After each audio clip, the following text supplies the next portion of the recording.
नमो ओं विष्णुपदाय कृष्णप्रेष्ठाय भूतले श्रीमते जयपताका स्वामिनिधि नामिने नमो आचार्यपादाय निधाय कृपपदायिने गौरगतधामदाय नगरग्रामधारिणे नमो ओं विष्णुपदाय कृष्णप्रेष्ठाय भूतले श्रीमते भक्तिवेदान्त स्वामिनिधि नामिने नमस्ते सारस्वती देवी गौरवाणी प्रचारिणे निर्विशेषशून्यवादी वाचात्य देशधारिणे नारायणं नमस्कृत्यं नरं चैव नरोत्तमं देवीं सरस्वतीं व्यासं तदोर्जयमुद्रयेत् नष्टप्रायेष अवतरेषु नित्यं भागवत सेव्या भगवती उत्तम श्लोके भक्तिर्भवति नैष्टिकी मुखं करोति वाचालं पुङ्गुं लङ्काय तेग्रं यत्कृपातमहं वन्दे श्रीगुरुं दीनतारिणं परमानन्दं माधवं श्रीचैतन्य ईश्वरम् ॐ नमो भगवते वासुदेवाय ओम नमो भगवते वासुदेवाय ओम नमो भगवते वासुदेवाय हिज डिवाइन ग्रेस भक्ति वेदांत स्वामी श्रील प्रभुपाद की जय गौरंग नित्यानंद हरे कृष्णा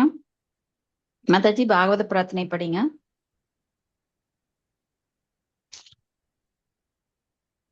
லலிதா ஹரே கிருஷ்ணா மாதாஜி.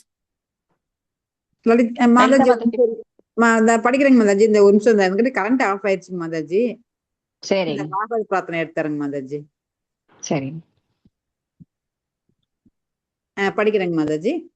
சர்வ சாஸ்திராப்தி பியூஷா சர்வ வேதிதா சத்பலா சர்வ சித்தாந்த ரத்னாய சர்வ லோகைக திரிக்ருதா சர்வ பாகவத பிராணா ஸ்ரீமத் பாகவத பிரபு கவி துவன் தோதித் ஆதித்ய ஸ்ரீ கிருஷ்ண பரிவர்த்தித பரமானந்த பாடாய பிரேம வர்ஷக் சராபதி சர்வத சர்வ சேவ்யாய ஸ்ரீ கிருஷ்ணாய நமோஸ்துதே மத்யேக பந்து மத் சங்கீன் மத்க்ரு மத் மகாதன் மத் நிசாந்தாராக மத் பாக்கிய மதானந்த நமஸ்துதே அசாது சாது தாதாயின் அதிநோச்சிரதாகர கானா முன்சா காசின் மா பிரேம்னே கிருத் கண்டேய ஸ்புரம் ஓ எல்லா வேத இலக்கியங்களிலிருந்தும் கடைந்தெடுக்கப்பட்ட அமிர்தமே, வேதங்களின் மிக முக்கியமான ஆன்மீக பலமே மற்றும் எல்லா தத்துவங்களின் முடிவுகளான ஆபரணங்களை கொண்டவரே, உலக மக்களுக்கு ஆன்மீக பார்வையை கொடுப்பவர் மற்றும் வைஷ்ணவர்களின் உயிர் மூச்சாக விளங்குபவரே, பகவானே,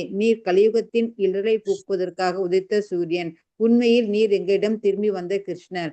ஓ ஸ்ரீமத் பாகவதமே, உங்களுக்கு என் பணிவான வணக்கங்கள். உங்களை படிப்பவர்கள் உன்னத ஆனந்தத்தை அடைவார்கள், ஏனெனில் உங்கள் எழுத்துக்கள் அவர்களுக்கு தூய பக்தி தொண்டை பொழிகின்றது. நீங்கள் பகவான் கிருஷ்ணரின் அவதாரமாக இருப்பதால் எப்போதும் அனைவரும் உங்களுக்கு தொண்டு புரிய வேண்டும்.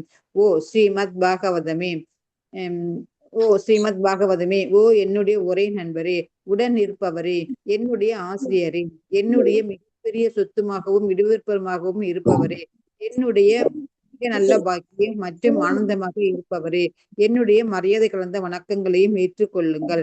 ஓ ஸ்ரீமத் பாகவதமே, புனிதமற்றவர்க்கும் புனிதத்தை வழங்குபவரே, மிக மகிழ்ச்சி அடைந்தவர்களை உயர்த்துபவரே, என்னை எப்போதும் கைவிட வேண்டாம். கிருஷ்ணருக்கான தூய பக்தி தொண்டருடன் எப்போதும் என் இதயத்திலும் தொண்டையிலும் தோன்றுவீராக. ஹரே கிருஷ்ண மாதாஜி. நன்றி மாதாஜி. மாதாஜி ஹரே கிருஷ்ணா. இன்னைக்கு ஸ்லோகம் நம்பர் 16, 27வது அத்தியாயம், 4வது ஸ்கந்தத்துல சத்தபி சதைரேகோ விம்சத்யாசதம் மாதாஜி 17ங்க 17. ஓகே மாதாஜி.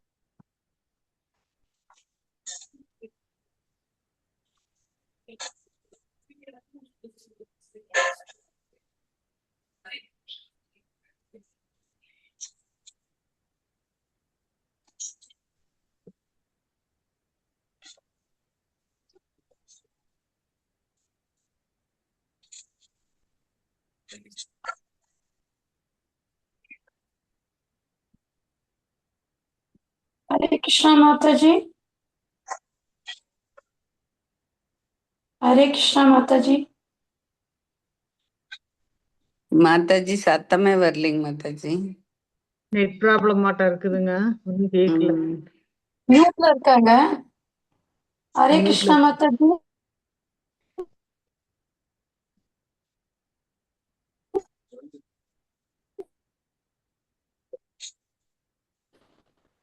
மாதாஜி மியூட்ல இருந்தனா?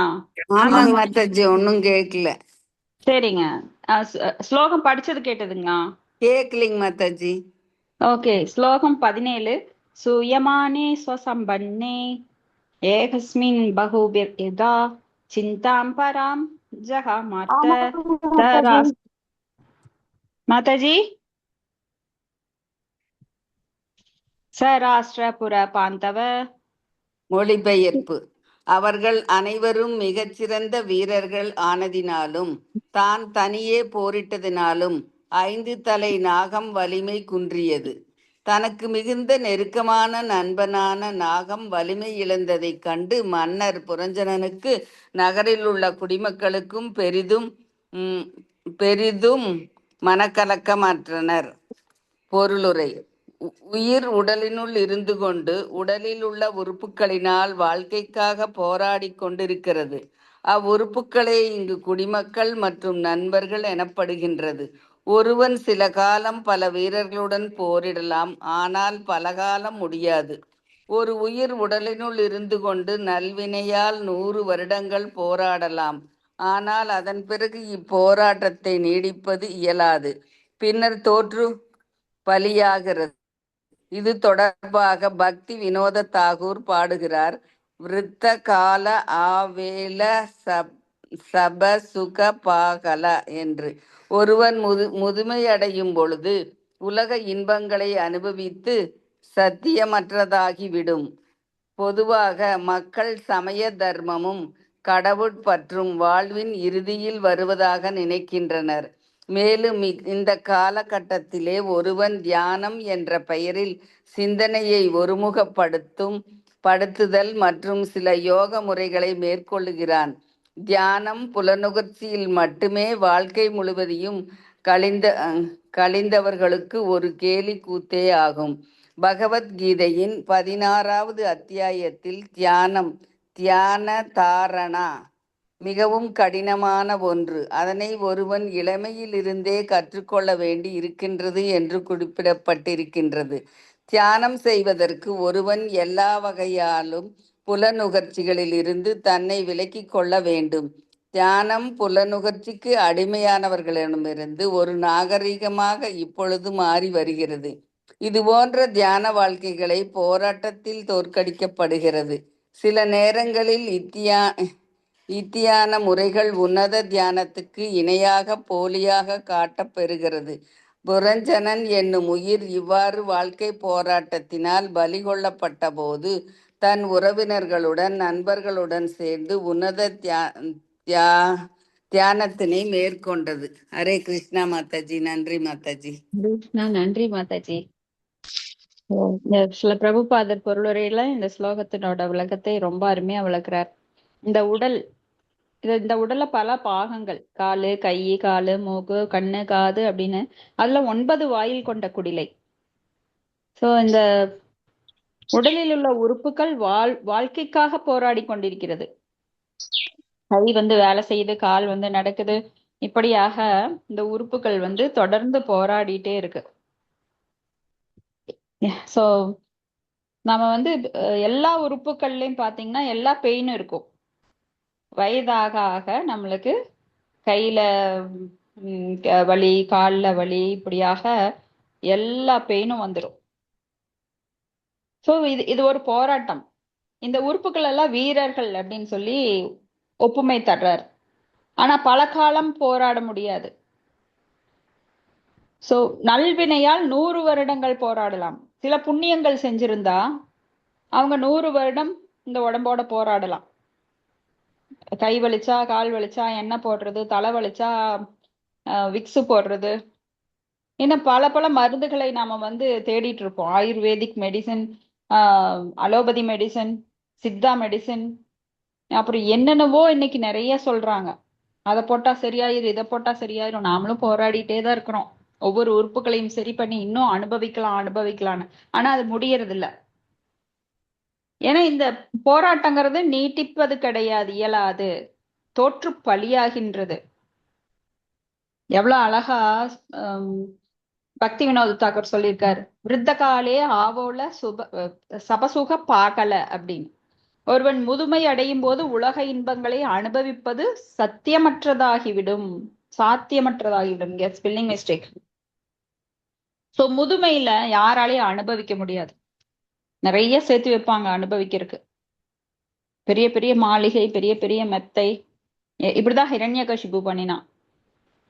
ஹிரண்யா அப்படின்னா தங்கம், தங்கத்திலான மாளிகைகள், தங்கத்திலான பெட்டு. இன்னைக்கு யூரோப்பியன் கண்ட்ரில இந்த முஸ்லிம்ஸ் எல்லாம் பாத்தீங்கன்னா, அரேபியர்கள் தங்கத்துல டாய்லெட் பண்ணி வச்சிருக்கிறான். தங்கத்துல டாய்லெட் பண்ணாலும் போறதுதான் போகும், அவனுக்கு தங்கத்துல எல்லாம் போகாது. அவன் என்ன சாப்பிடணும், நான் எல்லாரும் மனுஷங்க சாப்பிடறது தான் சாப்பிடணும், வாய் வழியா தான் சாப்பிடணும், அவனுக்கும் கீழே தான் போகும். தங்கத்துல டாய்லெட் பண்றதுனால இன்னைக்கு கூட ஒரு தீவிரவாதி என்ன 4-5 வருஷத்துக்கு முன்னாடி இறந்தானே, அவனுடைய மாளிகையில அப்படிதான் தங்கத்துல வாஷ் பேஷன், தங்கத்துல டாய்லெட்.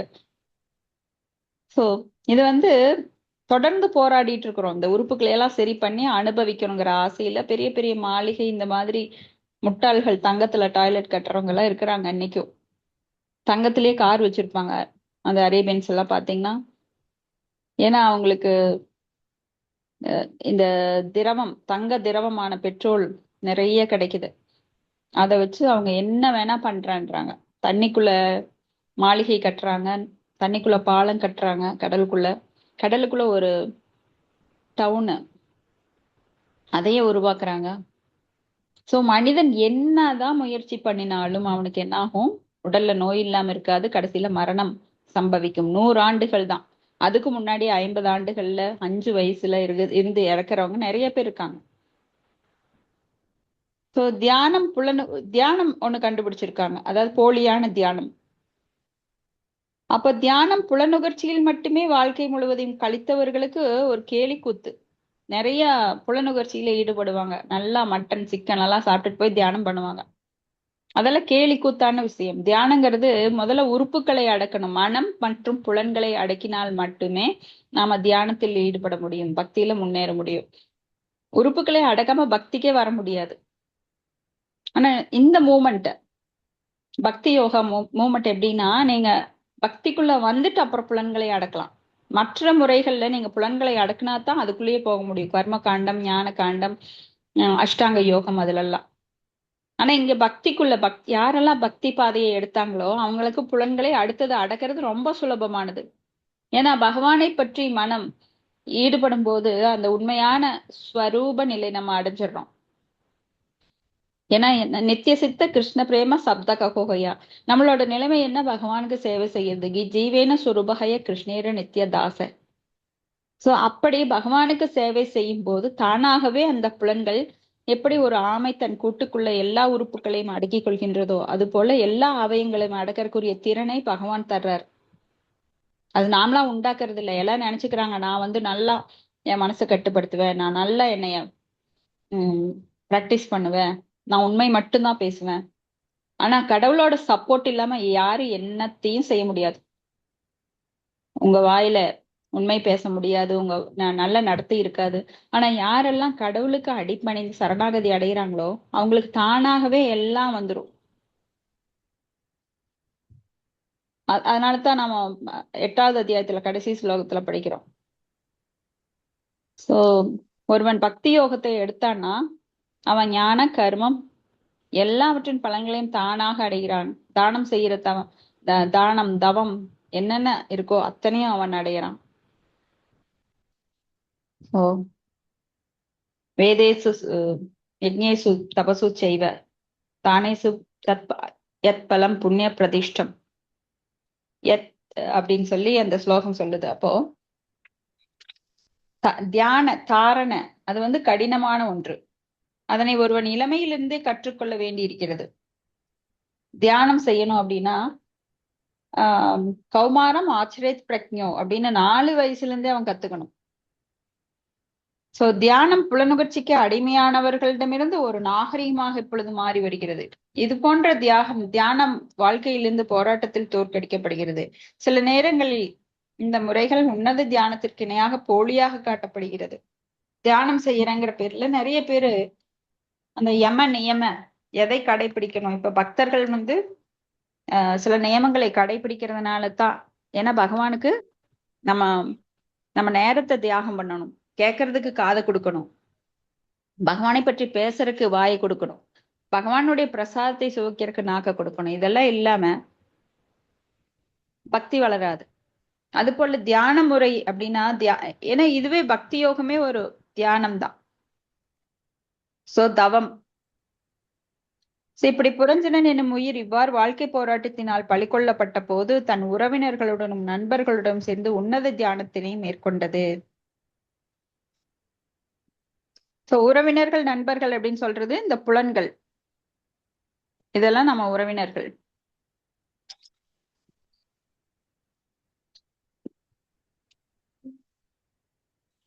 அடுத்த ஸ்லோகம் படிங்க மாதாஜி. யாராவது ஸ்லோகம் படிச்சு மீனிங் படிங்க. மாதாஜி படிங்க. सा एव पुर्या मधुबुक् पाञ्चालेषु श्वभाषदैः उपनीतं பலிம் கிருக்னன் ஸ்ரீஜிதோ நாவிதத் பயம். மொழிபெயர்ப்பு. மன்னர் புரஞ்சனன் பாஞ்சால நகரில் மக்களிடமிருந்து வரி வசூல் செய்தார். பாலுறவு இன்பத்தில் தம்மை ஈடுபடுத்திக் கொண்டார். முற்றிலும் பெண்களின் கட்டுப்பாட்டின் கீழ் அவர் இருந்ததினால் தனது வாழ்நாட்கள் கழிவதையும் தாம் மரணத்தின் எல்லைக்கு வந்துவிட்டதையும் அவரால் உணர்ந்து கொள்ள முடியவில்லை. பொருளுரை. அரசாங்கத்தினர், அரசர்கள், அதிபதிகள், செயலர்கள் மற்றும் அமைச்சர்கள் என்று அனைவரும் குடிமக்களிடமிருந்து வசூலிக்கும் வரியினால் வரும் பணத்தை புலனுகர்ச்சிக்கு பயன்படுத்துகின்றனர். கலியுகத்தில் அரசனும் அரசரோடு தொடர்புடையவர்களும் அதுபோல் மாண்புமிகு அமைச்சர்களும் செயலர்களும் அதிபர்களும் புலனுகர்ச்சி ஒன்றிற்காக மட்டுமே வரி வசூல் செய்வர் என்று பாகவதம் குறிப்பிடுகிறது. வரைமுறையின்றி அரசு வீண் செலவு செய்யும் பொழுது வரிகளை உயர்த்தாமல் தன்னை காத்து கொள்ள முடியாது. வரிகள் வசூலிக்கப்பட்டு அவை அரசு அதிகாரிகளின் புலனுகர்ச்சிக்காகவே பயன்படுத்தப்படுகின்றது. இப்படிப்பட்ட பொறுப்பற்ற அரசியல்வாதிகள் மரணம் வரும்பொழுது தமது அனைத்து புலனுகர்ச்சிகளையும் அது அடித்து சென்றுவிடும் என்பதை மறந்திருக்கின்றனர். சிலர் மரித்த பிறகு எல்லாம் முடிந்துவிடும் என்று சமாதானம் செய்து கொள்கின்றனர். நாத்திக கொள்கையானது முற்காலத்திலே சாரவாகன் எனும் தத்துவ ஞானியால் உண்டாக்கப்பட்டதாகும். மனிதன் இறந்தும் கடன் வாங்கியும் திருடியும் கூட வசதியுடன் வாழ வேண்டும் என்பார் அவர். ஒருவன் மரணத்தை பற்றியோ மறுபிறப்பு பற்றியோ முந்தைய பிறப்பு பற்றியோ பாவ வாழ்க்கை பற்றியோ அஞ்சக்கூடாது. ஏனென்றால் இந்த உடலை சுட்டரித்து சாம்பலாக்கும் போது அனைத்தும் முடிந்துவிடும் என்று அவர் கூறுவார். உலகியல் மயக்கம் உடையவர்களின் சித்தாந்தம் இது போன்ற கொள்கைகள் ஒருவனை மரணத்தின் அபாயத்தில் இருந்தும் காப்பதில்லை. அதுபோல் இவ்வாழ்க்கை முடிந்தவுடன் விரும்பத்தகாத விளைவுகளில் இருந்து காப்பதில்லை. Hare Krishna. Thank you Mataji. Hare Krishna. Thank you Mataji. So இங்க அரசர்கள், அதிபர்கள், செயலர்கள் மற்றும் அமைச்சர்கள் என குடிமக்களிடமிருந்து வசூலிக்கும் வரியில் வரும் பணத்தை புலனுகர்ச்சிக்கு பயன்படுத்துறாங்க. ஸோ அரசாங்கம் வரி விதிக்கிறது எதுக்காகனா மக்களை நல்வழியில நடத்தணும், நல்ல சேவைகளை செய்யணும். சாலை அமைத்தல், மரம் நடுதல். அசோகர் நம்ம ஹிஸ்டரியில படிச்சிருக்கிறோம். அசோக மன்னர் எப்படி அவர் மக்களுக்கு வரி வசூலித்து நிறைய வசதிகளை பண்ணி தந்தார். குளம் வெட்டுதல், கிணறு வெட்டுறது, அந்த காலங்கள்ல குடிநீருக்கு வசதி பண்றது, மக்களுக்கு சாலை அமைக்கிறது, இந்த கோயில்கள் கட்டுறது, இந்த மாதிரி அது நல்ல முறையில பயன்படுத்துறாங்க. சாஸ்திர சம்பிரதாயங்களை மக்களுக்கு சொல்லி தர்றது, அந்தனர் சமூகத்தை மேம்படுத்துறது, பசுக்களை பாதுகாக்கிறது. ஒரு அரசாங்கத்தோட முக்கிய கடமை என்னன்னா பசு பாதுகாப்பு மற்றும் அந்தணர்களை பாதுகாப்பது. ஏன்னா அது செய்யும் போது தானாகவே மற்றது எல்லாமே ஒழுங்குமுறைக்கு வரும். அந்தணர்கள் பாதுகாக்கப்படாத ஒரு அரசாங்கத்தினர் எதுவுமே செய்ய முடியாது. இப்ப அந்தணர்கள் அப்படின்னா பிறப்பால கிடையாது. பிறப்பால யாரும் பிராமணர்களா இல்ல. கலியுகத்துல கலவ் சூத்திர சம்பவ அப்படின்னு எல்லாருமே சூத்திரர்களாக பிறக்கிறாங்க. ஆனா இப்பவும் ஸ்ரீல பிரபுபாதரோட மூமெண்ட்ல பிராமண தீட்சை வழங்கப்பட்டு யார் எந்த குடியில பிறந்தாலும் அவர்களோட உணர்வு பிராமண உணர்வாக இருந்தது என்றால் அவர்களுக்கு பிராமண தீட்சை வழங்கப்பட்டு அவர்கள் பராமரிக்கப்படுறாங்க. அப்போ இங்க அந்த வரி வசூல் பண்றதை இங்க கலிகாலத்துல என்ன பண்றாங்கன்னா மதுக்கடை, மாமிசக்கடை, சூதாட்டம் மற்றும் கேளிக்கை விடுதிகள் அந்த மாதிரி அதுக்கு பயன்படுத்துறாங்க. அரசாங்கத்துல அவங்க எவ்வளவு அரசியல்வாதிகள் எவ்வளவு சுருட்ட முடியுமோ அவ்வளவு அவங்க சொந்த செலவுக்கு சொந்த குடும்பத்திற்காக அவங்க வந்து நிறைய சுருட்டிக்கிறாங்க. இதெல்லாம் வந்து தவறான பாவகரமான செயல்கள்.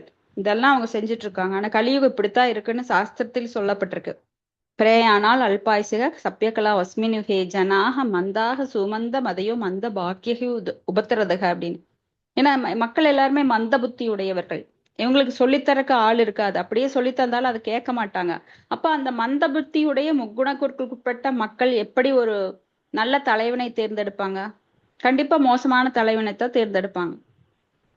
அப்ப அந்த மோசமான தலைவனால் மோசமாக வழிநடத்தப்பட்டு மோசமான பாதையை பின்பற்றி ஒரு சிலர் மட்டுமே மனுஷானாம் சகசிரேஷு கச்சித்யததி சித்தையேன்னு இந்த வழிக்கு வருவாங்க. சோ அவங்கனால இவங்களும் பயன்படுறாங்க. ஏன்னா அவங்க எல்லாம் மந்திரங்கள் சொல்லி சாண்ட் பண்ணி பகவானுக்கு நாம சங்கீர்த்தனம் யக்ஞ சர்வ பாப பிரணாச்சனம் அந்த நாம சங்கீர்த்தனம் பண்ணும்போது அதனாலதான் சில பிரபுபாதர் பாத்தீங்கன்னா கீர்த்தன் அவங்க வந்து ரோட்லி எல்லாம் பாடிட்டு போவாங்க. இன்னைக்கு நீங்க யூடியூப்ல பார்க்கலாம். அமெரிக்கா, யுஎஸ்ஏ, இந்த கண்ட்ரில எல்லாம் பாத்தீங்கன்னா British, German, Italy, Russia, Japan, China இதுலலாம் ரோட்ல நாம சங்கீர்த்தனம் பண்ணிட்டு போவாங்க. தெரிஞ்சோ தெரியாமலோ அவங்க காதுல இந்த மந்திரம் விழுகும்போது அவங்களுக்கு அந்த பலன் கிடைக்குது. அறியாமையில் இருக்கிற மக்களுக்கு ஒரு துளியாவது அந்த சுக்கிருதி கொடுக்கிறார் சில பிரபுபாதர். அந்த மாதிரி ஒரு பிராக்டிஸ் எல்லாம் பண்ணினதுனாலதான் இன்னைக்கும் இந்த அவேர்னஸ் இருக்கு. ஹரே கிருஷ்ண கிருஷ்ண கிருஷ்ண ஹரே ஹரே, ஹரே ராம ராம ராம ஹரே ஹரே. இந்த மந்திரம் உலகம் முழுதும் இன்னைக்கு எல்லார் காதுலயும் தெரிஞ்சோ தெரியாமலோ விழுந்துட்டு இருக்கு. எப்படி ஒரு நெருப்புல வந்து கைய வச்சோம் அப்படின்னா அது தெரிஞ்சு செஞ்சாலும் தெரியாம தொட்டாலும் அது எப்படி சுடுதோ அந்த மாதிரி பலனை கொடுக்கக்கூடியது ஹரே கிருஷ்ண மந்திரம். அந்த சுக்கிருதி எல்லாருக்குமே கிடைச்சிட்டு இருக்கு இப்போ. சோ வரைமுறையின்றி அரசு வீண் செலவு செய்யும் போது வரிகளை உயர்த்தாமல் தன்னை காத்து கொள்ள முடியாது. வரிகள் வசூலிக்கப்பட்டு அவை அரசு அதிகாரிகளின் புலனுணர்ச்சிக்காக பயன்படுத்தப்படுகிறது.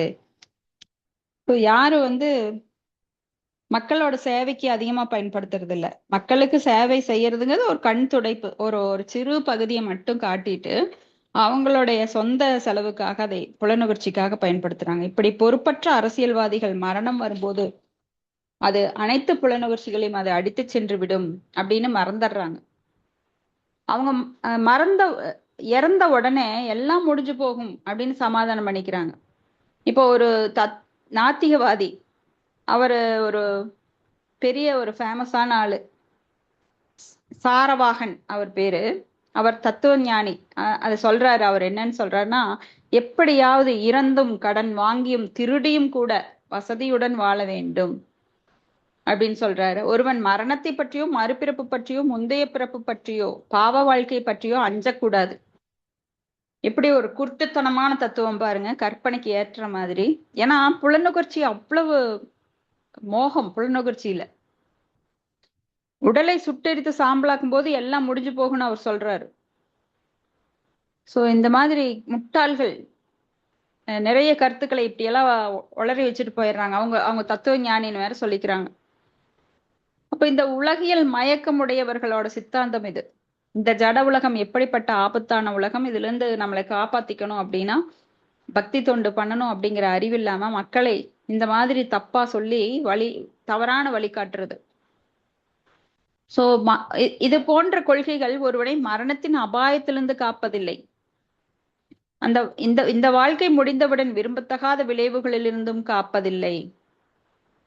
விரும்பத்தகாத விளைவுகள் என்னன்னா, நம்ம அடுத்த பிறவி மனுஷ பிறவி கூட கிடைக்காது. ஏன்னா திருடியும் கூட உண்ணலாம். நெய் வேணுமா உனக்கு, நெய் சாப்பாடு சாப்பிடு, நல்லா அனுபவி, என்ன வேணுமோ சாப்பிடு, கடன் வாங்கு, பிச்சை எடு, இல்ல திருடி கூட வசதியுடன் வாழலாம் அப்படின்னு ரொம்ப கேவலமான சித்தாந்தத்தை அந்த தத்துவவாதி சொல்லியிருக்காரு. அடுத்தது ஸ்லோகம் 19. இது வந்து காலகன்யா, அந்த முதுமை எப்படி தாக்குகிறது நம்மை அப்படின்னு ரொம்ப அழகா எக்ஸ்பிளைன் பண்ணுவாங்க. காலஸ்ய துஹிதா காசித் திரிலோகிம் வரம் இச்சதி பரியடந்தி ந பர்ஹிஷ்மன் பிரஹ்ம தயனந்தத கஷ்சன. மொழிபெயர்ப்பு. அன்பார்ந்த மன்னன் பிராசீன பரிசித்தே, தடுக்க ஒண்ணாத காலத்தின் புதல்வி தனக்கு தகுந்த கணவனை தேடி 3 உலகங்களிலும் பயணம் செய்து கொண்டிருந்தாள். அப்படி அவள் வந்தபோதும் அவளை ஒருவரும் ஏற்றுக்கொள்ளவில்லை. பொருளுரை. உரிய காலத்தில் உடல் முதுமையடைந்து நடைமுறையில் பயனற்று போகும் பொழுது அது ஜரா, முதுமையின் துன்பங்களுக்கு ஆளாகிறது. 4 அடிப்படையான துன்பங்கள் உள்ளன. அவை பிறப்பு, முதுமை, பிணி, இறப்பு என்பவை. எந்த ஒரு விஞ்ஞானியும் அல்லது தத்துவ ஞானியும் இந்நான்கு துன்பங்களுக்கும் இன்று வரை தீர்வு காணவில்லை. மதிப்பில்லாத அல்லது பயனற்ற முதுமையே இங்கு காலத்தின் மகள் என்று உருவகமாக்க பெற்றுள்ளது. யாரும் அவளை விரும்புவதில்லை. ஆனால் அவளோ தன்னை ஒருவன் ஏற்றுக்கொள்ள மாட்டானா என்னும் பெயராவலோடு இருக்கிறாள். ஒருவன் கூட முதுமையடையவும் பயனற்று போகவும் விரும்புவது இல்லை. ஆனாலும் இது எவரொருவராலும் தவிர்க்க முடியாத ஒன்றாகும். Thank you madam. Hare Krishna Mataji. So Prachina பர்ஹிஸ்துக்கு நாரதர் சொல்றார், பிராசீன பர்ஹசித்தே தடுக்க ஒண்ணாத காலத்தின் புதல்வி அப்படின்னா முதுமை. தடுக்க ஒண்ணா காலத்தை யாரும் தடுத்து நிறுத்த முடியாது. கிருஷ்ணரை தவிர யாருக்கும் அந்த இளமை இருக்காது, அது போயிட்டே இருக்கும். கௌமாரம் யவனம் ஜரா ததா தேகாந்திர பிராப்தி தீரஸ்தத்ரன முக்கியதி. கௌமாரம் அப்படின்னா இளமை பருவம், ஜரா அப்படின்னா முதுமை பருவம். சோ இந்த சிறு வயது, இளமை பருவம், முதுமை, இது எல்லாருமே கடந்து வந்துட்டு இருக்கிறோம். அந்த முதுமை அப்படிங்கிறது யாருமே விரும்புறது கிடையாது. நம்மளுக்கு 4 வகை துன்பங்கள் அடிப்படையில இருக்கு. அது என்னன்னா பிறப்பு, முதுமை, பிணி, இறப்பு. யாரெல்லாம் உடல் எடுக்கிறாங்களோ அவங்களுக்கு பிறப்பு இருக்கு. பிறப்புங்கிறது ஒரு கருவறையில அடைஞ்சு 9 மாசங்கள், அதுக்கப்புறம் இந்த உடலானது வெளியில வருது. இயற்கை வாயுவால உந்தப்பட்டு தலகுப்புற பிறக்கும் போது ஒண்ணும் இருக்காது. ஆனா இடையில பாத்தீங்கன்னா நம்மளுக்கு வளர வளர வளர பேராசை, அது வேணும் இது வேணும்னு அப்புறம் மனம் வந்து துள்ள ஆரம்பிச்சிருது. அப்ப இளமை பருவத்துல அந்த துள்ளல் அதிகமா இருக்கும். ஏன்னா இளமையில வேகம் ஜாஸ்தி, கண்மூடித்தனமா எல்லாம் பண்ணுவோம், குருட்டுத்தனமா. முதுமை ஆக ஆக அந்த பிணி, இடையில வந்து பிணி லேசா இருக்கும். முதுமை ஆக ஆக பிணிங்கிறது ஒட்டிகிட்டே வரும், ரொம்ப திக்கா ஒட்டிட்டு வரும். முதல்ல லைட்டா தொடங்கும், அப்புறம் பிணிங்கிறது இருந்துட்டே இருக்கும்.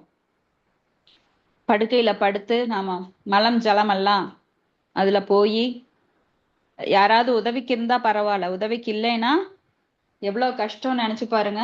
எத்தனையோ பேர் அனாதைகளா, தாய் தந்தையர்கள் பிள்ளைகளால பாதுகாக்கப்படாம மடியறதை இன்னைக்கும் நாம பாக்குறோம்.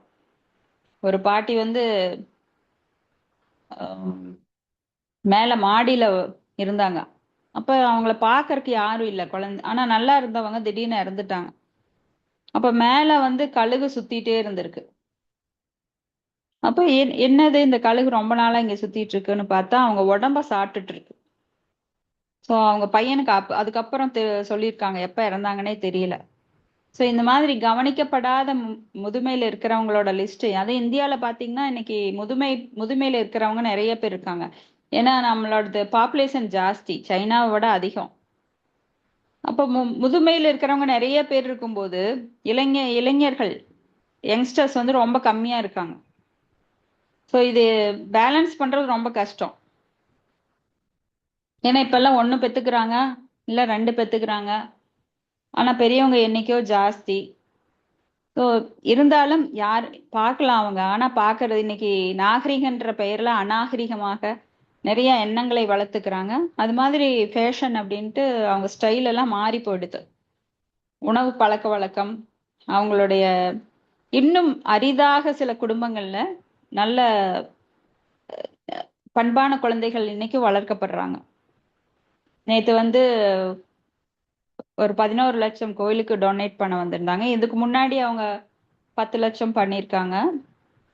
ஆனா அந்த பையன் வந்து சாஃப்ட்வேர் சாரி ஃபேஷன் ஆர்கிடெக்ட். அவர் சொல்றாரு அம்மா அப்பா என்ன சொல்றாங்களோ அது மாதிரி நான் கேட்பேன். அவர் என்ன பண்றாரு அப்படின்னு கேட்டேன். அவர் வந்து நார்த்ல வேலை செஞ்சுட்டு இருந்தாரு. ஆனா ரிசைன் பண்ணிட்டு இங்க வந்துட்டாரு அம்மா அப்பா கூட இருக்கிறதுக்காக. இன்னும் கல்யாணம் ஆகல.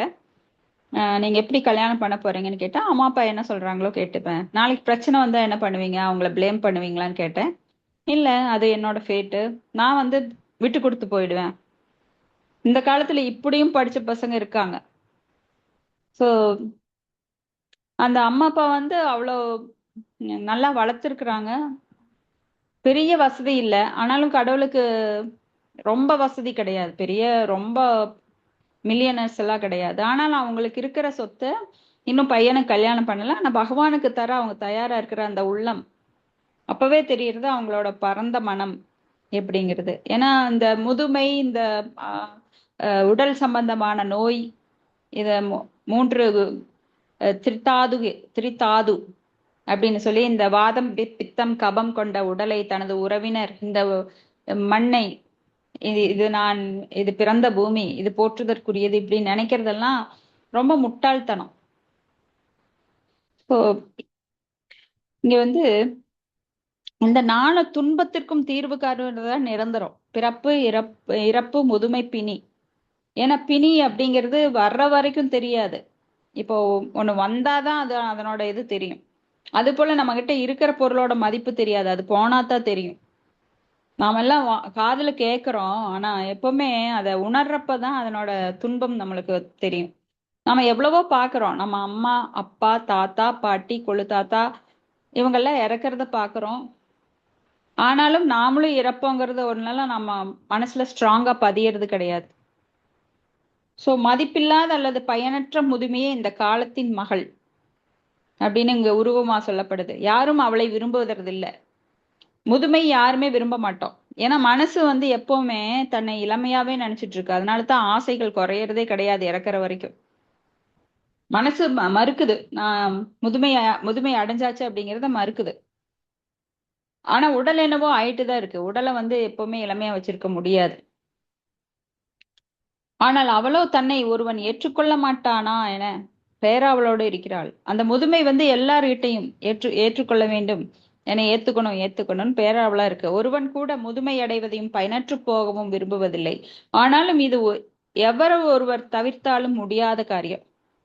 முதுமைங்கிறது கண்டிப்பா எல்லாருக்கும் வரக்கூடியது. இந்த ஸ்லோகம் 20.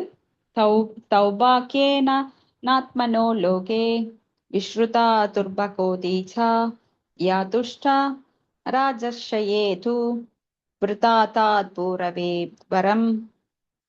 மொழிபெயர்ப்பு மாதாஜி நான் படிக்கணும். படிங்க. மொழிபெயர்ப்பு. காலத்தின் புதல்வி ஜரா மிகவும் துரதிர்ஷ்டம் வாய்ந்தவள். ஆனால் இதனைத் தொடர்ந்து அவள் துர்பாக்கியசாலி என்று கூறப்பட்டாள். ஒருவாறாக இவள் ஒரு முறை ஒரு சிறந்த மன்னரால் மகிழ்ச்சி அடைந்தாள். மேலும் மன்னர் அவளை ஏற்றுக்கொண்ட காரணத்தினால் அவள் அவருக்கு ஒரு சிறந்த வரம் அருளினாள். பொருளுரை. பக்தி வினோத தாக்கூர் பாடுகிறார், சபசூக பா கலக எல்லா இன்பமும் முதுமையில் மறையும். இதனை தொடர்ந்து முதுமையை அல்லது ஜராவை விரும்புவதில்லை. இவ்வாறு காலத்தின் புதல்வி ஜரா மிகவும் தீவினை வாய்ந்தவள். ஆயினும் யயாதி ஒரு முறை அவருக்கு பெண் கொடுத்த மாமனாரான சுக்கராச்சாரியர் அவளை ஏற்றுக்கொள்ளும்படி சபிக்கப்பட்டார்.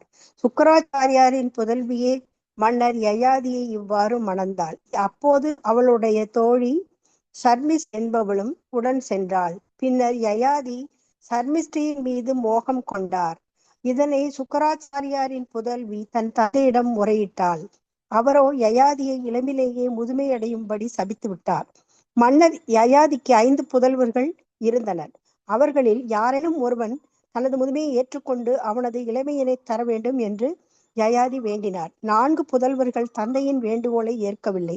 கடைசி புதல்வன் பூரு அதற்கு சம்மதித்தான். பூர்வின் இளமையினை பெற்றுக் கொண்ட யயாதி பூர்வுக்கு தனது நாட்டையே பரிசாக அளித்தார். மேலும் யயாதிக்கு கீழ்ப்படியாத 2 மூத்த புதல்வர்களுக்கு இந்தியாவிற்கு அருகே அயலே உள்ள நாடுகள் அளிக்கப்பட்டன.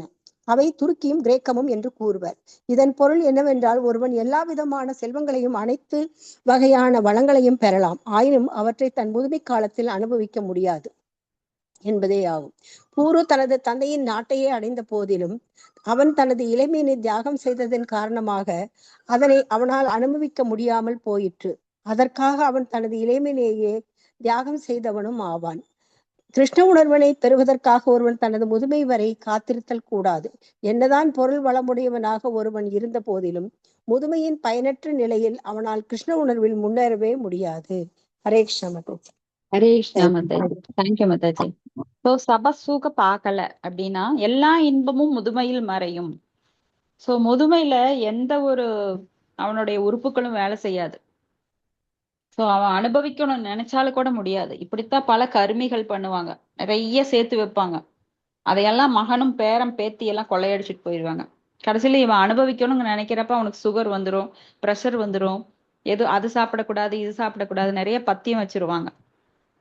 ஸோ அவனுக்கு கண்ணும் தெரியாது, காதும் கேட்காது, சினிமா பார்க்க முடியாது, பார்த்தாலும் தலைவலி வந்துடும். ஸோ வெளியிலயும் போக முடியாது, அவனை கூட்டிட்டு போறக்கு ஒரு ஆள் வேணும். இப்படி முதுமையில அவனால எதையுமே அனுபவிக்க முடியாது. ஆனா இளமை இருக்கிற வரைக்கும் அவன் தொடர்ந்து போராடிட்டு இருப்பான். இந்த மாயா கூட மாயா கூட்டிட்டு போயிட்டே இருப்பாங்க. எந்த எல்லைக்கு கூட்டிட்டு போகணுமோ அந்த எல்லைக்கு கூட்டிட்டு போவாங்க. கொள்ளையடிச்சாலும் சம்பாதிக்கணும்னு அவன் மனசை அலப்பாஞ்சிட்டு இருக்கும். ஏன்னா ஒரு பொய் கௌரவம், எல்லாரும் முன்னாடி நான் பெரிய அந்தஸ்தோட இருக்கணும். நிறைய பேரு அவங்களுக்காக வாழ்றது கிடையாது. நாமெல்லாம் ட்ரெஸ் பண்ணிக்கிறோம், அழகுபடுத்திக்கிறோம், பூ பூ பூ வச்சுக்கிறோம். அதையெல்லாம் நம்மளால பார்க்க முடியுமா? பூவை நம்ம தலைக்கு பின்னாடி வைக்கிறோம், நம்மளால பார்க்க முடியுமா? யாருக்காக வைக்கிறோம்? இந்த உடை யாருக்காக போடுறோம்? விதவிதமா எல்லாருக்கும் 2 பீரோ 3 பீரோ வலிஞ்சு நம்பும். அந்த உடை யாருக்காக போடுறோம்னா அடுத்தவங்க கண்ணுக்கு நாம ஒரு ஒரு அழகு காட்டணும் அப்படிங்கிறதுக்காகவோ. உடை நம்மளுக்கு மானத்தை காக்கிறதுக்கு தான். ஆனா நம்ம எல்லாருமே இன்னும் அந்த மாயால தான் இருக்கிறோம். நகை யாருக்காக போட்டுக்கிறோம்? அந்த நகை போடுறதுனால நம்மளுக்கு டேஸ்ட் கிடைக்குதா? ஏதாவது இனிப்பு சுவை கிடைக்குதா? அப்படி நாக்கு சாப்பிட்டா கூட சுவை கிடைக்கும். ஆனா நகை போடுறதுனால என்ன கிடைக்குது? அதை அடுத்தவங்க பார்க்கணும், நாம அதை மனசார அதை ஒரு பெருமை, ஆமா சந்தோஷப்படுறோம். இப்படி எல்லாமே அடுத்தவங்களுக்கு தான் பண்றோம். யோசிச்சு பார்த்தேன்னா நமக்காக பண்றது என்னங்கிறது யாருக்குமே புரியறது இல்லை. நமக்காக பண்றது இந்த பக்தி மட்டும்தான். ஏன்னா நமக்குள்ள இருக்கிற ஆத்மாங்கிற விழிப்புணர்வு வந்துருச்சுன்னா அடுத்தவங்களை பத்தி நாம அதிகமா கவலைப்படவே மாட்டோம். அவங்க சொல்றாங்க, இவங்க சொல்றாங்க, அவங்க அவமான அப்படிங்கிறத அர்ஜுனனுக்கு சொல்றார். பகவான் என்ன சொல்றாருன்னா மான அவமானம் ரெண்டுல இருந்து விடுபடுன்னு சொல்றார். சோ அடுத்தவங்க பேசுறாங்க அப்படிங்கிறது நம்மளை பாதிக்க கூடாது. நாம அடுத்தவங்களுக்காக செய்யக்கூடாது. நமக்காக யோசிச்சு பார்க்கும்போது நமக்குள்ள இருக்கிற ஆத்மாவை நம்ம காப்பாத்துறது முக்கியமான வேலை. அதனாலதான் ஆத்மாவை கொல்லுபவன் அப்படின்னு நாம நிறைய கருமிகள் அவங்கள நாம சொல்றோம், ஆத்மாவை கொல்லுபவன். ஏன்னா ஆத்மா இருக்கிறதே தெரியாம அவன் உடல் ரீதியாகவே அடுத்தவங்களுக்காக வாழ்ந்துட்டே இருக்கிறான். ஸோ இங்க யயாதி நாம ஏற்கனவே பார்த்திருக்கிறோம். ஆயுவின் மகன் அதாவது புதன் வம்சத்துல நகூசனோட மகன் ஆயுவோட மகன் யயாதி. அதுக்கு முன்னாடி சந்திர வம்சத்துலதான் புதன். அந்த புதனோட வம்சத்துல வந்தவர் தான் நகூசன். அவரோட மகன் ஆயுவோட மகன் தான் யயாதி. இப்படியாக வம்சாவளியில சந்திர வம்சாவளியில வந்த யயாதி. அந்த யயாதி சுக்ராச்சாரியரோட மகள். சுக்ராச்சாரியார் யாரு? அசுரகுலத்தோட ஆச்சாரியார், குரு. அவரோட மகள் தேவயானை மணந்துக்கிறார். அப்புறம் சுக்ராச்சாரியார் தேவகுரு. அவரோட மகளான தேவயானைய மணந்துக்கிறாரு. அதே சமயம் சர்மிஷ்டை அவளும் மணந்துக்கிறா. இப்படி சர்மிஷ்டை யயாதிக்கு 3 மகன்கள் பிறக்கிறாங்க. அதுல வர்றவர் தான் பூரு. அந்த பூரு அப்படிங்கிறவர் வந்து அந்த 3 மகன்கிட்ட அவர் சொல்றாரு, நான் வந்து என்னோட இளமையை அனுபவிக்கணும், அதனால உங்க இளமை எனக்கு தாங்க அப்படின்னு. இது இந்த காலம் இல்ல, அந்த யுகம். அதனால ஒரு மகன் மட்டும் ஒத்துக்கிறான், அது வந்து பூரு. அப்படித்தான் அந்த பூருவோட வம்சத்துல வந்ததுதான் குருன்னு ஒரு மன்னர். அந்த அதுக்கப்புறம் அவரோட பெயரை யார் இப்ப சிறந்த ஆட்சி செய்யறாங்களோ அவங்க பேர்ல அந்த வம்சம் அழைக்கப்படும். அது அப்புறம் மறுபடியும் குரு வம்சம் ஆச்சு. அப்படி அந்த வம்சத்துல வர்றதுதான் பிரதீபன், அப்புறம் சந்தனு, கங்கா, சந்தனு மகாராஜா கங்கா தேவியை மணக்குறாங்க. அப்புறம் பீஷ்மர் வர்றாரு. அப்புறம் கங்கா தேவி விட்டுட்டு போயிடுறாங்க. அப்புறம் அவர் வந்து சத்தியவதிய கல்யாணம் பண்றாரு. அதுக்கப்புறம் வர்றதா சித்ராங்கன், விசித்திர வீரியன் அப்படின்னு லைனா போகும். இது வந்து மகாபாரதத்தில் நம்ம பார்த்திருக்கிறோம். அப்ப பூரு வந்து அந்த தந்தைக்கு யயாதிக்கு தன்னோட இளமைய கொடுத்ததுனால அவருக்கு தன்னோட நாட்டையே பரிசா கொடுக்கிறாரு. ஆனா இந்த 2 பசங்க நாங்க அனுபவிக்கணும், உங்களுக்கு நான் இளமை கொடுத்துட்டா நாங்க என்ன பண்றது அப்படின்னு கேட்டதுனால அவங்களுக்கு ரொம்ப மோசமான பாலைவனம். அப்பெல்லாம் பாலைவனம், அங்கெல்லாம் அப்பெல்லாம் பெட்ரோல்லாம் கிடையாது, பெட்ரோல்லாம் எடுக்க தெரியாது. அந்த காலத்துல எல்லாம் பெட்ரோல்லாம் எடுக்கல, மாட்டு வண்டி தானே யூஸ் பண்ணிட்டு இருந்தாங்க. அப்புறம் குதிரை, இந்த மாதிரி கொஞ்சம் கொஞ்சமா வளர்ந்து அப்புறம் தான் இப்பெல்லாம் நாம நிறைய பெட்ரோல் டீசல் எல்லாம் யூஸ் பண்றோம். அப்போ அதெல்லாம் பாலைவனமா இருந்தது. அந்த துருக்கி, கிரேக்கம் அந்த பக்கம் நாடுகளை கொடுத்தாரு. ஏன்னா இந்த உலகம் ஃபுல்லாமே ஒரு ஆளுமையில தான் இருந்தது, பரத நாடு அப்படின்னு, பரத குலம். சோ அப்படி இவர் ரெண்டு பேருக்கு அந்த பக்கம் கொடுக்குறாரு, துருக்கி, கிரேக்கம். அப்ப இதெல்லாமே நம்ம வம்சாவளி தான் அங்கங்க போய் வேற வேற கொள்கைகளை அவங்களா ஏற்படுத்திட்டு வேற வேற சமயங்களை அவங்களா தோற்றுவிச்சுட்டாங்க. அப்ப இந்த துருக்கி கிரேக்கத்துல இருந்து வர்றவங்க கீழ்ப்படியாத அந்த மகன்கள், அவங்களுக்கு அதை கொடுத்துட்டாரு. சோ இப்படி இதன் பொருள் என்னன்னா, ஒருவன் எல்லாவித செல்வங்களையும் அனைத்து வகையான வளங்களையும் பெறலாம், ஆனால் தன் முதுமை காலத்தில் அதை அனுபவிக்க முடியாது, எத்தனை கோடி இருந்தாலும். இப்ப நிறைய பேரு கடைசியில ஸ்டேட்மெண்ட் கொடுக்குறாங்க, முதுமை ஆன உடனே நிறைய பணக்காரங்கள்லாம், மில்லியனர்ஸ், அவங்க எல்லாம் சொல்றாங்க, நான் எத்தனையோ சம்பாரிச்சேன், ஆனா என்ன நான் இதனால என்ன கிடைச்சதுன்னு இப்ப நினைச்சு பார்த்தா எனக்கு ஒண்ணுமே புரியல. ஒரு அம்மா சொல்றாங்க, எனக்கு ஒரு பங்களால 2 இது நிறைய செப்பல் இருக்கு, ஒரு 4 ரூம் நிறைய ட்ரெஸ்ஸஸ் இருக்கு, ஆனா இப்ப என்னை வந்து ஒரு நைட்டில மட்டும்தான், 2 நைட்டி மட்டும்தான் என்னை போட சொல்றாங்க. ஏன்னா அது மெடிசன் அப்பதான் இது பண்ண முடியும், அவங்களுக்கு ட்ரிப் கொடுக்க முடியும்னு. எனக்கு வேற உடைகள் எதுவுமே போட முடியாது, ஆனா என்கிட்ட அவ்வளவு சேர்த்தி வச்சிருக்கேன். சோ இப்படி வயதான பின்னர் நகையெல்லாம் எடுத்து போட முடியாது படுக்கையில. நகை போட்டு யாராவது படுத்திருக்கிற நோயாளி படுத்திருக்கிறத பார்த்திருக்கிறோமா? இல்ல நல்ல பட்டு சீலை கட்டிட்டோ இல்ல பெரிய நவநாகரிகன் மங்கையா இருந்தாலும் அந்த ட்ரெஸ்ஸஸ் போட்டு படுத்துட்டு இருக்க முடியாது. எவ்வளவு செருப்பு இருந்தாலும் அங்க செருப்பும் போட முடியாது படுத்துட்டு இருக்கிறப்போ. சோ இப்படி யாராலையும் அனுபவிக்க முடியாது. இப்போ முதுமை காலத்தில் இப்படிதான் இருக்கும். அப்ப பூரு தனது தந்தையின் நாட்டையே அடைந்த போதிலும் அவர் தனது இளமையை தியாகம் செய்ததின் காரணமாக அதை அவனால் அனுபவிக்க முடியாமல் போயிற்று. அதற்காக அவன் தனது இளமையே தியாகம் செய்தவனாகிறான். இப்ப கிருஷ்ண உணர்வை பெறுவதற்காக ஒருவன் தனது முதுமை வரை காத்திருக்க கூடாது. அப்போதைக்கு இப்போதே சொல்லி வைத்தேன் நாராயணா எனும் திருநாமம். அதனாலதான் ஆழ்வார் அடியவர்கள் எல்லாம் சொல்றாங்க, இப்பவே நாராயண நாமம் சொல்லுங்க. ஏன்னா முதுமையில வந்து நம்மளுக்கு உடல் தொல்லை இருக்கும்போது, வாதம், பித்தம், கபம் எல்லாம் நம்மளுக்கு சரியில்லாம போகும்போது நம்மளால பேச முடியாது, நம்மளால நல்லதை நினைக்க முடியாது, உடல் வேதனை தான் நம்மளுக்கு இருக்கும். படுக்கையில படுத்துட்டு சொல்லு அப்படின்னா நம்மளுக்கு கோபம்தான் வரும். ஏன்னா வேதனைகள் அவ்வளவு உடல் வந்து வேதனை கொடுக்கும். சோ நம்ம எல்லாருமே இப்போ நிறைய பக்தர்கள், தியான யோகிகள், இவங்க எல்லாம் கூட ராமகிருஷ்ண பரமஹம்சர் அப்படின்னு ஒருத்தர் இருந்தார் இல்லைங்களா, அவருக்கு வந்து கேன்சர்.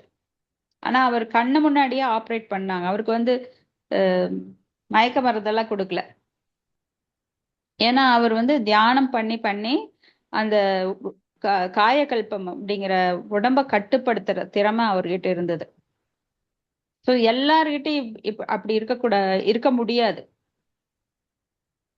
ஸோ நாமெல்லாம் வந்து இளமையில் எப்படியெல்லாம் பக்தி பண்ணணுமோ, எப்படி சேவிங்ஸ் ஒரு டப்பால நம்ம பணம் போட்டு வச்சு அதை கஷ்ட காலத்துல யூஸ் பண்றோமோ, அது போல நம்ம நிறைய பகவானோட நாமங்களை சேர்த்து சேர்த்து சேர்த்து பக்தி புண்ணியத்தை சேர்த்து அதை முதுமை வரும்போது பகவான் என்ன சொல்றாருன்னா, நம்ம அடிக்கடி படிச்சிருக்கிறோம் வராக புராணத்துல வராக பெருமாள் சொல்றார் மகாலட்சுமி கிட்ட.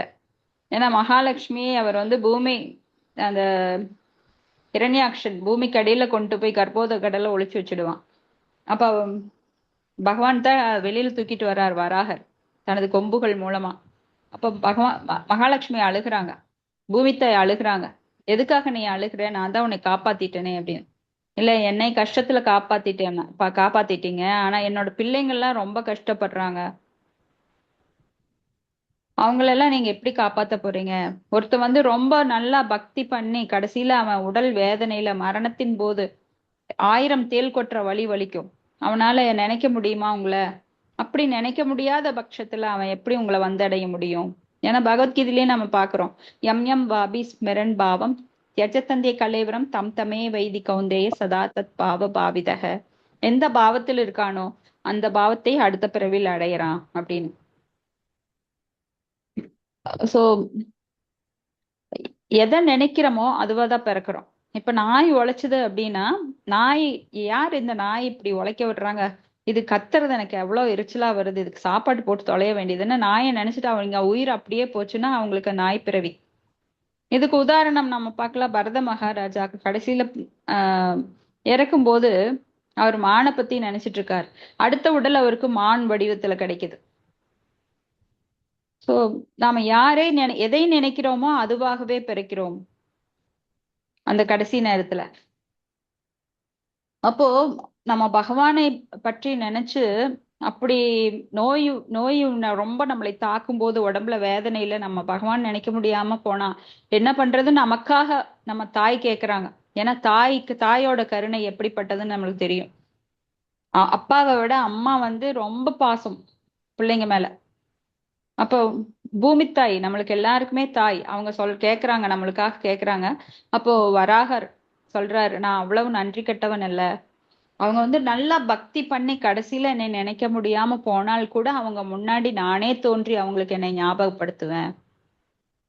சோ நம்மெல்லாம் நல்லா இருக்கிறப்பவே எவ்வளவு செய்ய முடியுமோ, வாச்சோ மனசோ கர்மனோ, மனதாலும் நம்மளுடைய பேச்சாலும் செயலாலும் எவ்வளவு பகவானுக்கு செய்ய முடியுமோ அவ்வளவு தூரம் செய்யறதுக்கு எல்லாரும் ஓடி ஓடி நம்ம எல்லாரும் பகவானுக்கு சேவை செய்யணும்.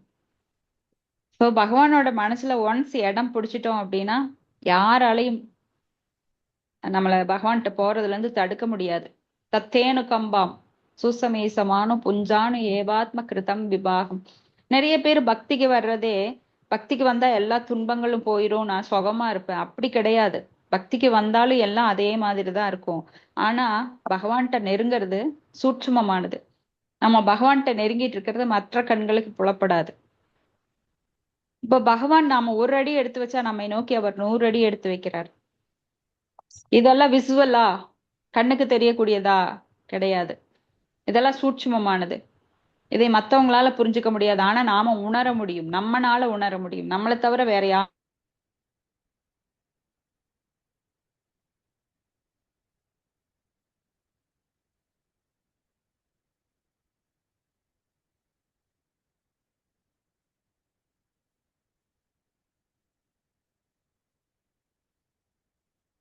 அந்த மூட்ல பண்ணக்கூடாது. நீங்க வந்து எதையும் எதிர்பார்க்காம அந்யா அபிலாஷித சூன்யம் ஞான கர்மாதி அனாவிருதம், எந்த ஒரு ஞானமோ கர்மமோ எதையும் நீங்க எதிர்பார்க்காம, எந்த ஒரு எக்ஸ்பெக்டேஷன் எதிர்பார்ப்பும் இல்லாத பகவான்கிட்ட தூய அன்பு செலுத்தும் போது அதற்குரிய பலனை நீங்க அனுபவிச்சு உணரலாம்.